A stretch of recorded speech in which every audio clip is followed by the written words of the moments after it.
Well, enjoy this comic for what it is because we have no idea how much more there will be. Yep, it's true. Right after we got the news that League might be possibly slowing down a bit, we got what might be potentially one of the last comics of the season. I personally believe we should get one more that's gonna be a tie into season 2, but I'm pretty sure nothing was confirmed yet. But outside of it, I wouldn't expect much. Especially since we know that Season 1 won't have a new champion, and so there's no big reason to do a big setup. Anyway, more importantly, right after the previous comic dropped onto the live servers, people already found the links to the next one. And so while it is possible that the last comic set up the new champion that's gonna be coming in Season 2, this new one has a totally different purpose: to say goodbye to Zhao. Which means it is time to close a pretty big chapter, but also do some cleaning up,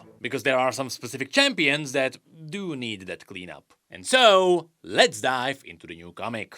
As is always the case, it starts with a quick summary of the story so far. The Kinku acolyte Yunara arrived in Demacia to return Zhao's broken spear, and the people have mourned their beloved seneschal ever since. The heartbroken King Jarvan III urged her to remain as his guest until a former memorial service could be held. Of course, all of this is what we saw in the first comic of the season, the one where King Jarvan showed Yunara around. There, at the end, they teased Zhao's memorial, and it all ended with this: Yunara staring at Zhao's breastplate. Remember this. But the summary then continues. Now that they arrived, having learned much about the kingdom and how they tend to regard outsiders, Yunara waits to see how Demacia will honor her friend's memory. After which we dive straight in, and as you'll see, the vast majority of this comic is playing into emotions, so there will be a lot of people being sentimental. But among all of that, we still get really cool details explained. For example, here Yunara explains that normally royal Demacians don't have an open sky ceremonial. Normally, all the high-ranking Demacians are laid to rest in the Hall of Valor. For example, that's where the memorial was held for Lord Bevel. But for Zhao, the people of the great city of Demacia held a petition to have a public ceremonial, so that everyone could pay respect to him. And in this scene, I just quickly want to point out one thing. Notice all the silverwing feathers in the wind. It will come back later. Anyway, then we learned that Tiana Crown Guard didn't want to hold a public ceremony, because it is her job to keep all the people safe, and so this could be considered risky for their security. We then get a bit more context for Tiana, because Yunara explains that she is the head of her royal family. Of course, remember that Tiana is a crown guard, so she is the head of the family of Lux and Garen. But despite protecting Demacia above all else, Yunara mentions that she still sees all new ideas and faces as a threat to the kingdom. This is why in the previous scene she gave this look to Yunara. And of course, that is also why, in the past, Tiana and Zhao didn't exactly click with each other. After this, Yunara points out that many Demacians think like that, by which she might be teasing the Mage Rebellion, which should be coming later in the Demacian story. And so next, Yunara just straight up confirms that Tiana didn't like Zhao from the very first moment, because he was an outsider. But despite that, Tiana gives him a speech worthy of a Demacian hero. She talks about how they all shared in the king's grief, because the king was very close to Zhao.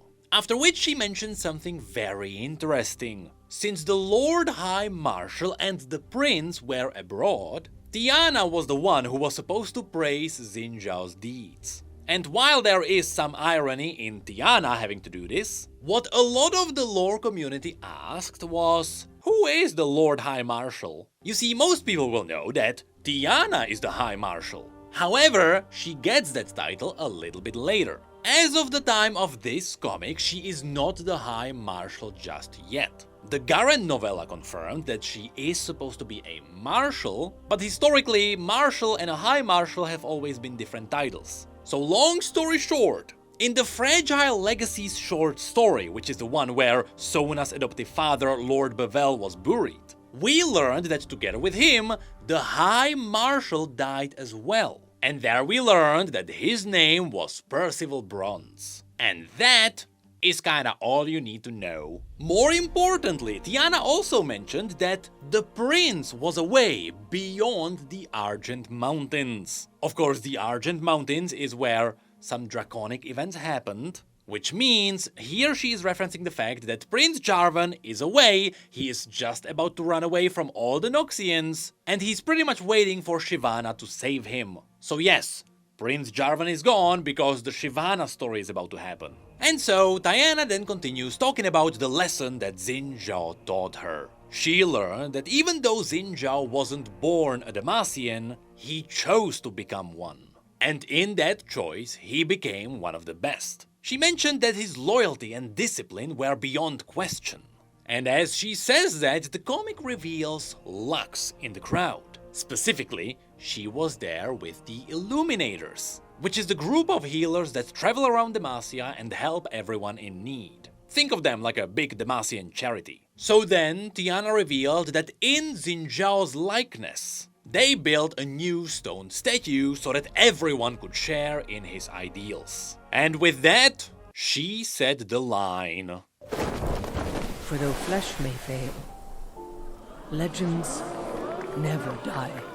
So here we can see Zhao in his original appearance with the unbroken spear petting a silverwing raptor. This statue immediately has multiple references in it. First of all, Zhao took care of pretty much everyone in Demacia, meaning him petting the silverwing raptor is referencing the raptor being just Demacia. But also, the raptor itself is a reference to his story with Zahen, whose original appearance was also a silverwing raptor. Though obviously, the Demacians didn't know this when they were building the statue. Also, Yunara confirmed that the artisans worked for months on this statue, which means Yunara has been in Demacia for a while now. Anyway, next it was time to play Zhao's Lament, which Tiana confirmed was composed by Sona, a fellow Demacian who also originally came from Ionia. And of course, Sona came here dressed like this because this is the prestige skin of the second act. And yes, the Illuminators would be singing with her. They would be singing in the Ionian language of Zhao's birthplace, which was Rykon.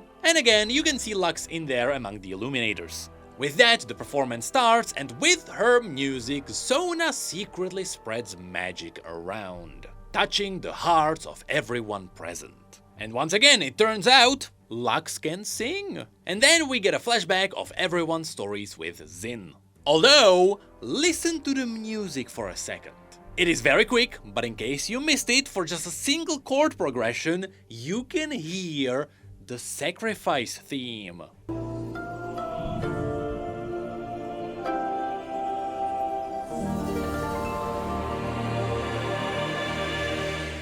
Because that was the theme for Zhao and Zahen. So in these flashbacks we can see Zhao and Jarvan together. Tiana then sees the moment the Demacians captured him the first time. Sona remembers the time she met him after she escaped from the Noxian invasion of Ionia. Remember, she was just a little orphan. Lux remembers the moment the Seneschal told her about history. This is a slight reference to some of the conversation from the minigame. And Yunara remembers their battle together against all the demons. But then the ceremony ends and everyone shares their experiences. And Yunara teases what might come next for Demacia. She talks about how Demacia is full of magic, but Demacians choose to ignore it, even if the magic would strengthen their hearts. And she hopes that one day that's gonna change. As she says that, the comic shows us Lux and Sona, two mages, which is referencing the fact that, again, the mage rebellion is gonna come and things will change. But after this, the king gives Yunara a farewell. He tells her she would always have a spot in his kingdom, but she doesn't know that Demacia is not gonna be his kingdom for a very long time. But that all takes us to one last scene. It is the scene that pays off quite a lot of the setups. Because months later, Yunara arrives back in Ionia. This all makes perfect sense. There is no way she could have stayed in Demacia because, again, more events are coming for Demacia. More importantly, here we can see that she's putting down a feather of a silverwing raptor. This is why these feathers were set up at the very beginning of the comic. After which, She then greets her friend. And it is revealed that the Great Kinku Temple now has a new memorial shrine. Which is badass for multiple reasons. First of all, Yunara says that she has so much to tell him. Because, yes, there are Ionians who can communicate with spirits. Specifically, in Yunara's storyline we learned about the spirit blooms, which people can use during Spirit Blossom to communicate with the dead. In fact, you can see some of these spirit blooms around Ionia, that's all the glowing flowers. It is the same ones we saw in Yunara's cinematic before, except the purple ones are on the spirit side. Then, at the bottom, you can see that Yunara actually took Zhao's original breastplate back to his homeland. After which you can see that this memorial took into consideration Zhao's Ionian appearance. Unlike the Demacian statue, this one has the fixed spear. But also you can see that he's holding a pot with the silver birch tree, the very reason why he traveled to Ionia in the first place. And most importantly, this shrine is a reference to Yunara's own shrine, which we saw before. There we learned that all the great myths and legends of Ionia are remembered through these shrines, and so Zhao became a legend. What an amazing reference this is, and what a way to close his story. So yes, while this comic wasn't really that massive for the progression of a story, it was really good at closing a really big chapter. And so, from the beginning to the end, this was a stellar storyline. But what's even cooler than that is that all of this is still a setup for something else that will definitely pay off too. Because with all of these now being established in this universe, I can't wait to see all of these shrines in the MMO.